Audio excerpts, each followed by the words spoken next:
간사 좀 알려주세요. 아, 예. 김상철 변호사, 예, 말씀하시죠.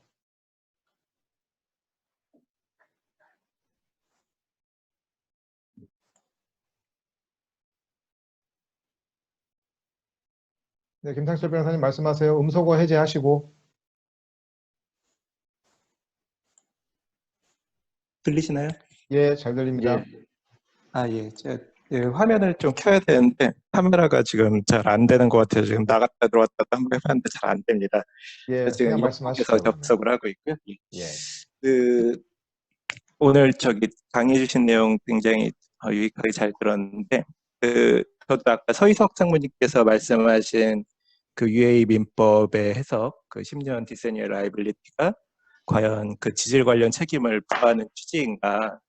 결국은 저도 약간 그 서상무님 말씀하신 취지에 좀 동의를 합니다. 그러니까 이게 결국은 제대로 된 물건을 하자 없이 지라는 취지이지, 뭐 제공한 정보에 대해서 만약에 딜레이가 생기거나 아니면 비용 추가가 생길 때도 무조건 그것까지도 시공자가 부담하는 취지로 해석되는 건 꼭 반드시 아닌 것이 아닌가라는 생각이 들면서, 이거는 좀 계약 조건에 따라서 영향을 많이 받을 것 같습니다. 실제 그 구체적인 프로젝트 계약 조건. 이거랑 관련해서 이제 그 아까 김성현 변호사님께서 이제 빌더빌리티도 말씀을 하셨는데, 그 영국 판례들을 보면은 디자인 빌드가 아니고 정말 컨스트럭션 온리 계약인데도 불구하고 시공자한테 너는 이런 뭐 디자인을 보고 아니면은 뭐 그 발주자가 제공한 자료를 보고 프랙셔널 의무가 있다. 이걸 뭐 듀티 투 원이라고도 하는데, 이건 이제 듀티 오브 케어에서 나오는 그 파생되는 이런 의무이고요. 그런 경우에 그 법원의 태도를 보면은 네가 이거를 지적을 해줘가지고 좀 그 발주자로 하여금 아니면은 뭐 설계자로 하여금 이런 것들을 고치게 해서, 아니면은 네가 좀 시간을 더 들여가지고 이런 잘못된 부분들이 있었으면, 발주자가 제공한 거에 잘못된 부분들이 있었으면 제대로 했어야지라는 취지의 판례지, 그 만약에 그걸로 인해서 시간이 더 들거나 돈이 더 들거나 했으면은, 제가 여태까지 읽었던 그 관련된 판례를 보면 적어도 영국법 같은 경우에는 시간과 돈은 주되 그 이제 그런 거를 빌더빌리티를 제대로 체크하지 않은 의무, 그 책임만을 이제 부과를 하는 그런 취지가 제가 해석이 되더라고요. 그래서 마찬가지로 UA도 똑같을 것 같다는 생각이 듭니다. 그런 그 영미법 판례와 관련해 가지고 이제 연관을 해봤을 때는 UA도 만약에 계약의 조건에 따라 조금은 달라지겠지만 전체적인 취지는 정말 그런 결함이 있을 가능성이 있을 때 그거를 포인트아웃을 하기 위한 그런 취지로 쓴 것이지, 꼭 그거에 의해서 공기 연장이나 비용 보상이 안 된다라고 그렇게 꼭 해석이 될 것 같지는 않고요. 그다음에 이제 아까 김성현 변호사님께서 프랑스법 말씀을 해주셨는데, 저도 이제 영국법이랑 프랑스법, 이제 어떻게 보면 커먼루랑 대륙법계의 가장 큰 법제인데, 대륙법계를 공부하면 공부를 할수록, 특히 이제 프랑스법 같은 경우 공부를 할수록 이 영국법이나 이런 것처럼 굉장히 자세한 그 법리에 대한 디테일한 논의가 조금 적고, 예를 들어서 건설법이라고 하면은 조금 더 이제 약간 퍼블릭 쪽을 더 중요시한다는 느낌을 좀 받았습니다. 그래서 저도 이 관련한 것들을 좀 공부를 하면서 프랑스법 이쪽을 찾아봤는데, 굉장히 이제 좀 논의가 아무래도 영미법에 비해서는 많이 적다는 생각을 했습니다. 예, 이상입니다. 예, 감사합니다. 김상철 변호사님, 지금 삼성물산 해외 근무를 하시다가 태평양으로 이직을 하시고 몇 년 이제 근무를 하고 지금 영국 킹스 칼리지에 지금 계신 상황에서 접속을 하셨습니다. 네, 발표자나 토론자분들 혹시 뭐 여기에 대해서 코멘트하실 부분 있나요? 제가 좀 김상철 변호사님 그 코멘트에 대해서 제 생각을 말씀드리면, 그 시공성, 빌더빌리티를 보장하지 않는다, 영국법 하에서는. 발주자가 이거와 관련해서 지금 김상철 변호사님은 그게 공기 연장이나 추가 공사비에 대한 책임을 시공자에게 물리는 건 아니지 않느냐, 이런 취지로 코멘트하신 것 같은데, 저는 조금 제가 읽은 문헌은 견해가 다릅니다. 이런 경우에 시공자는 발주자에 대해서 이 공기연장도 신청을 못하고 추가 공사비도 청구 못하는 걸로 저는 그렇게 제가 소개한 판례는 이해를 했습니다. 그래서 단지 그 문제가 있음을 미리 발주자에게 워닝을 해라, 그런 의무만 부과하는 거라고 보이지는 않습니다. 이 부분은 판례를 다시 한번 읽어봐야 될 것 같습니다. 네, 김상철 변호사님 뭐 추가 코멘트 하실 거 있으세요? 예, 예, 이게 어떻게 뭐 용어에 좀 차일 수가 있는데, 이거는 뭐 나중에 이게 뭐 그렇게 마이너한 거라서 제가 더 코멘트할 건 없을 것 같습니다. 예, 어떤 예, 뜻인지. 알겠습니다. 예, 그 다음에 그러면 편용준 전무님 말씀하시죠. 음소거 해제하시고요. 예, 안녕하세요. 김승현 변호사님, 예, 안녕하세요. 준비하시느라고 고생 많으셨습니다. 예, 이 얘기 들리시나요? 예, 잘 들립니다. 예, 저도 서희석 상무님이 이 퀘션을 가졌던 거하고 똑같은 거였는데, 중동에서의 디세니얼 라이빌리티는 하자에 대한 사항이고, 이 unforeseen site condition에 대한 라이빌리티 문제하고는 좀 거리가 있는 것 같았어요. 그래서 제가 중동 쪽에 로펌의 자료를 한번 보니까 여기서는 UAE 11로에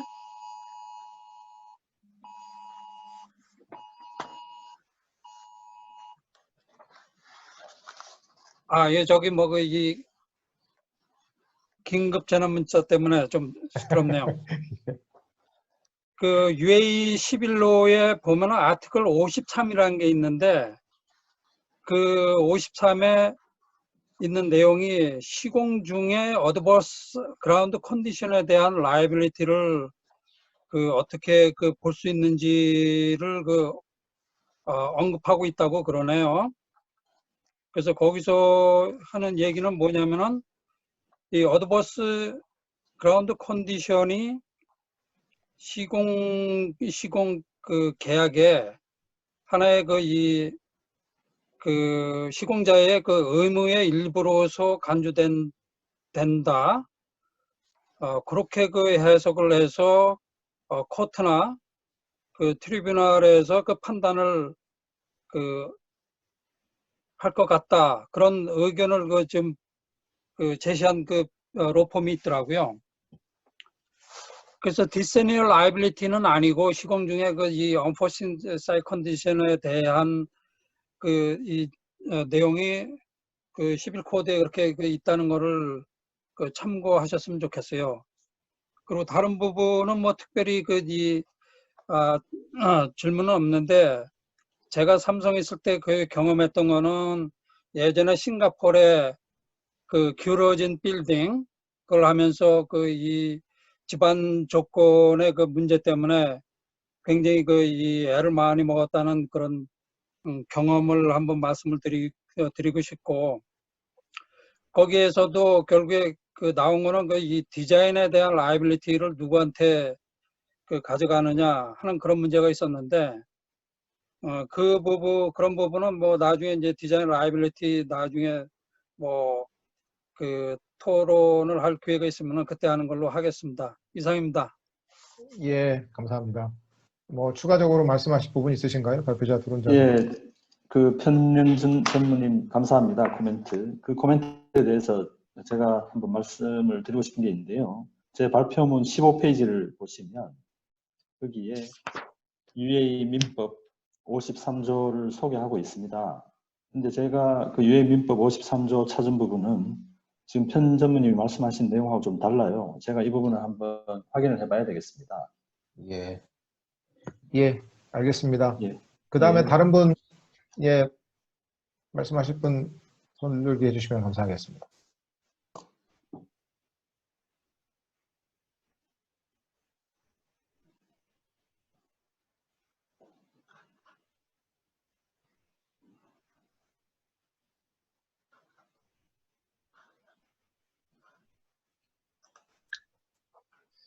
손들기가 안 들어오네요. 기능을 아직, 예, 여기 지금 저희 간사가 손들기가 어려우시면 음소거를 해제하시고 말씀을 하시면 될 것 같습니다. 소개를 먼저 하시고.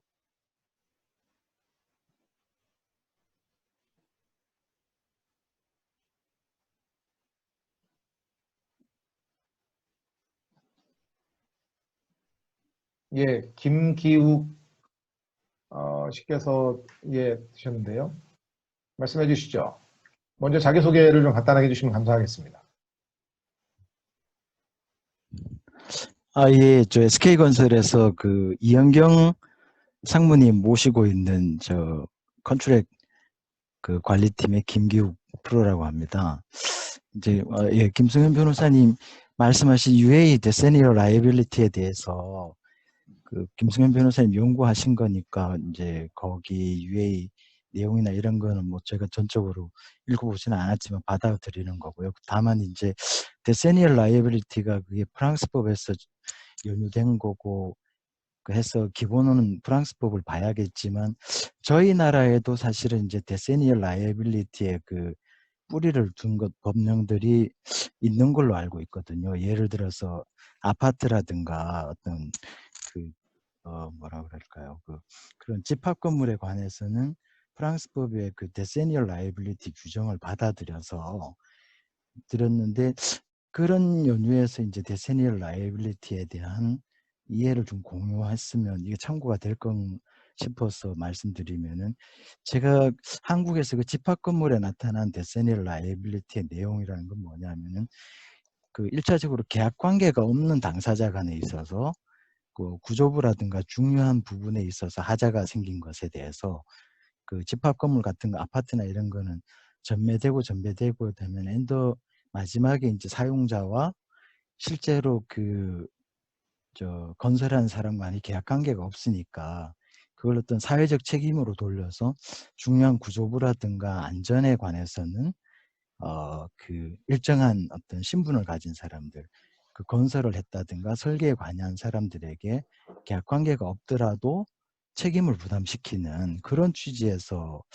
그 법이 그 제정된 걸로 알고 있거든요. 그런 면에서 보면은 그 UA든 뭐 프랑스든 자세히 모르겠지만 그 UA법에 나와 있는 그 데세니얼 라이빌리티에 있어서 부지의 하자로 인해서 결과적으로 하자가 생긴 것에 대해서 책임을 지라는 것은 어떤 형법에 있는 뭐 진정신분범처럼 그 어떤 특정한 요건 하에서 그거를 건설한 사람과 설계한 사람과 기타 거기에 중요한 역할을 한 사람들에게 10년 동안 어떤 사회적인 책임을 부담시키는 그것이 주 목적이고 그에 따라서 어떤 뭐 그 확대된 어떤 그 시공비라든가 하자 보수비라든가 뭐 딜레이에 대한 어떤 그 보상이라든가 이거는 그 데세니얼 라이어빌리티의 그 취지를 살리는 입장에서 각 나라마다 약간씩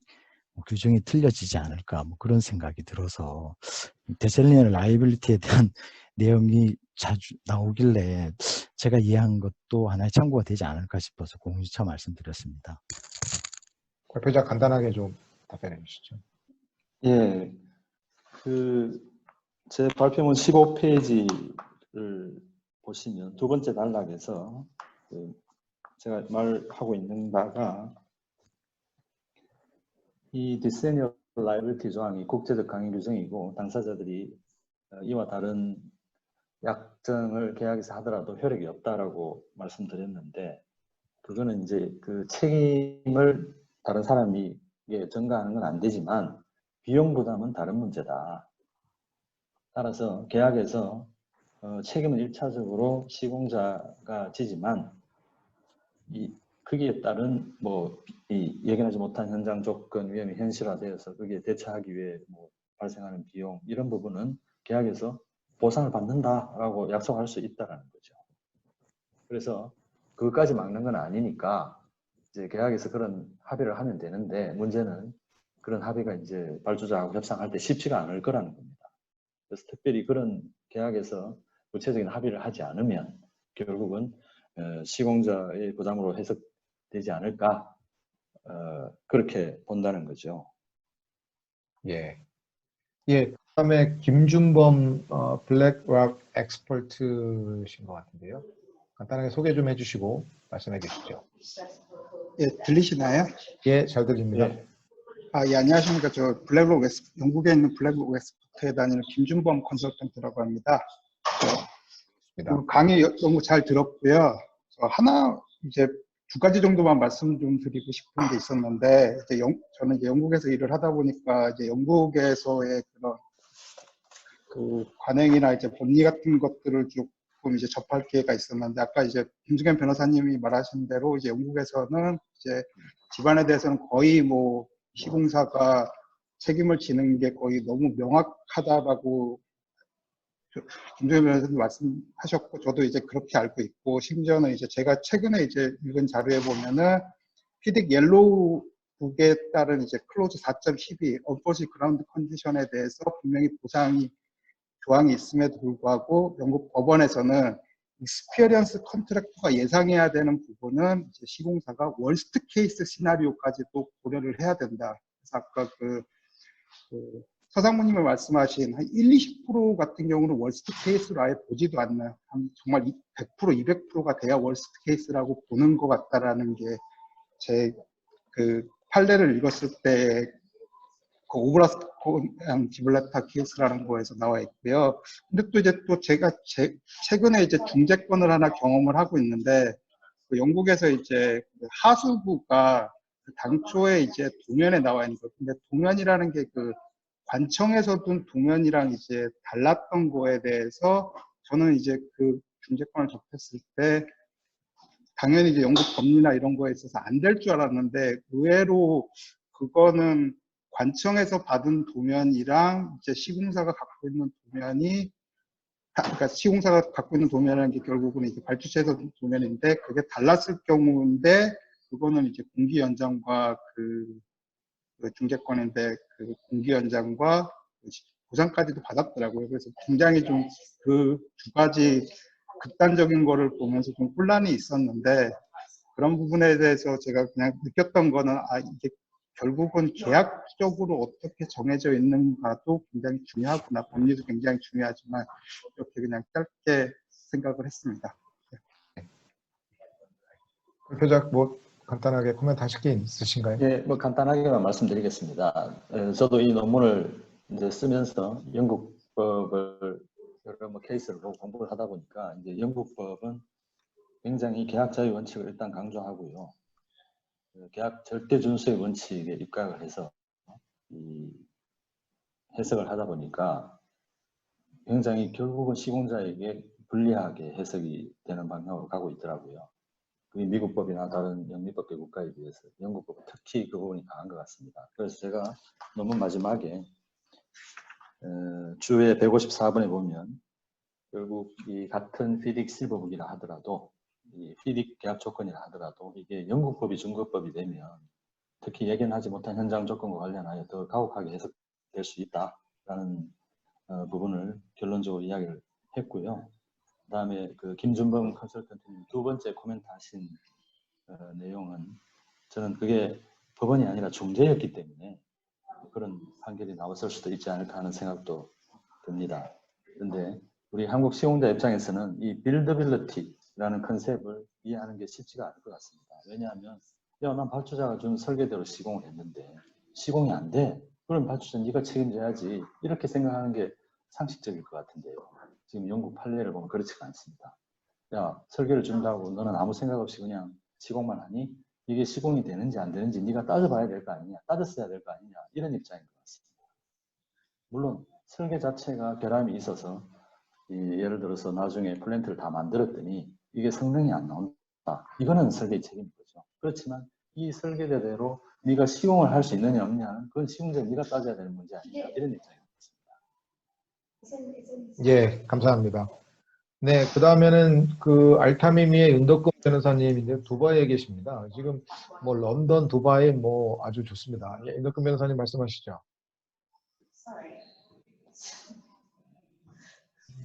네, 안녕하세요. 알타미미에서 근무하고 있는 윤덕근 변호사라고 합니다. 지금 여기 온 지 한 1년밖에 안 돼서 아직은 이제 중동에서의 건설에 대한 경험이 조금 부족한 부분이 많이 있는데 이제 오늘 내용 중에서 그 UA에 대한 내용이 많이 좀 나와서 한 가지만 조금 덧붙여서 좀 말씀을 드리고 싶은데요. 저는 그 앞서서 이제 김승현 변호사님께서도 말씀하신 것처럼 그 UA 민법 880조는 그 디세니어 라이빌리티 이제 자체에 대한 것이기 때문에 그리고 그 김기욱 프로님께서도 말씀하신 것처럼 약간 그런 건물의 그런 구조적 안전성에 대한 이제 사회적인 그런 규범적인 평가가 들어간 부분이어서 이제 그 조항만 가지고 이제 시공자에게 결과 책임까지 부담시키는 것은 조금 확대된 해석이 아닐까 싶은 생각이 듭니다. 그래서 좀 찾아보니까 이제 그 UA 민법 878조에서 기본적으로 시공자의 그런 그런 영무로 인한 손해배상 책임을 규정을 하면서 하지만 이제 그 회피할 수 없었던 그런 사정으로 인해서 발생한 것에 대해서는 책임을 지지 않는다라고 좀 그런 좀 원칙적인 규정을 하고 있는 것 같습니다. 그래서 기본적으로는 그 시공자의 책임을 일반 대륙법계와 마찬가지로 이제 과실 책임으로 봐야 되지 않는가 하는 생각이 좀 들고요. 그리고 실제로 이렇게 UA에서 이런 예견하지 못한 현장 조건에 대한 부분이 좀 잘 받아들여지지 않는 부분에 대해서는 저도 조금 더 이쪽에서 그 현지에서 있는 케이스를 좀 더 확인을 해보고 공유할 만한 정보가 있으면 이제 업데이트 드리도록 하겠습니다. 감사합니다. 예, 감사합니다. 제가 그 윤 변호사님한테 좀 말씀 잠깐만 드리면, 네네. 그 윤 변호사님 사실 그 두바이 가시기 전에 제하고 식사하면서 거기 가시면 이거 좀 UA 법률 연구를 좀 많이 해서 소개를 해달라고 제가 부탁을 드린 기억도 나고요. 그래서 참 반갑습니다. 반갑고 이 UA 878조를 소개하시면서 책임지지 않는다라고 하셨는데, 사실 그 책임진다는 의미를 저는 이제 이게 공기지원 측면에서 봐야 되느냐, 추가 공사비 측면에서 봐야 되느냐, 이 부분도 한번 생각해 볼 필요가 있다고 보고요. 왜냐하면 책임을 진다라는 것은 채무 불이행 뭐 그런 맥락에서 이야기하는 거 아닌가 싶은데요. 한번 어쨌거나 윤 변호사님께서 이 주제에 대해서 관심을 갖고 지금 한국 시공사들이 관심을 갖고 있는 중동의 예견하지 못한 현장 조건 위험에 대한 논의가 어떤 거냐, 법리가 어떤 거냐 많이 갖고 있으니까 좀 연구를 하셔가지고 보완을 해주시면 고맙겠습니다. 예, 감사합니다. 예. 예, 또 다른 분 없으실까요? 지금 저한테만 그 채팅으로 이렇게 제안을 해주신 분이 한 분 계시는데요. 요새 지금 코로나 바이러스 이게 불강력정에 부합하느냐, 이게 불강력 아니면은 체인지 인 러, 사정 변경에 따른 체인지 인 러 두 가지 트랙으로 접근하는 그 전략으로 지금 시공사들이 하고 있는데, 또한 더불어서 이제 하청사들로부터 불강력, 체인지 인 러 주장 이런 것들이 들어오고 있고, 그래서 시공사의 대처와 발주처에 대한 불강력, 체인지 인 러 제기 등이 다양한 문제가 직면하고 있는 상태여서 많은 회사들이 이를 두고 방향성을 고민하고 있다. 그래서 자담회 같은 것을 한번 여는데 찬성이다라고 하는 그런 내용을 주신 분이 계십니다. 저한테만 비공개로 주셔가지고 말씀을 드리는 거고요. 뭐 다른 분들도 생각나시는 거 있으시면은 채팅창에 조금 넣어주시면 감사하겠고, 다른 분들 또 뭐 발표하실 분, 코멘트 하실 분 말씀해 주시죠. 손 들어 주시죠.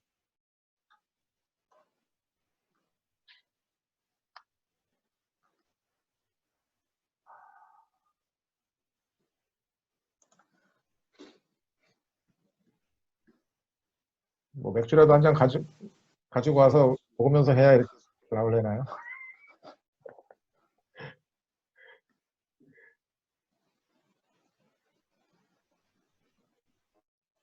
네, 만약에 한 1분에 없으시면은 뭐 9시가 좀 넘었는데요.